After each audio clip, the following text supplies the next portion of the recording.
One of the most common things I hear from patients is, I think I've got a shoulder problem.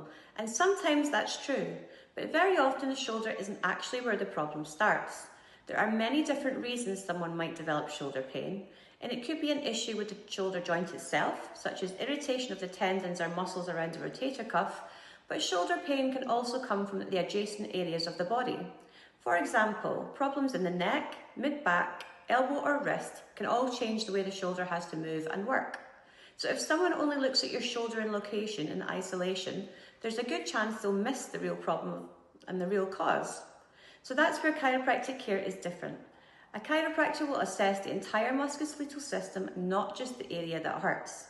We look at how your neck moves, how your upper back moves, how your shoulder functions, and even how your elbow and wrist are working together. This gives us a much clearer picture of where the problem is actually coming from. In many cases, what feels like a shoulder problem is actually coming from the neck. The nerves that control the muscles of the shoulder come directly from the cervical spine. So think of it a bit like an electrical supply.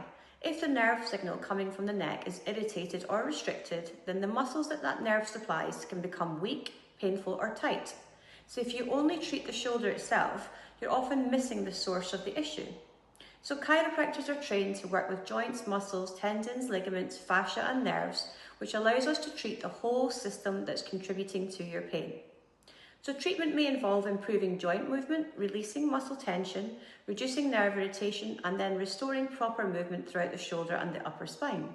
We also guide patients through rehabilitation exercises specific to them to rebuild strength and stability. Because when a muscle hasn't been working properly for a while, it can actually become smaller or weaker, something we call muscle atrophy. The goal is not just to reduce pain temporarily.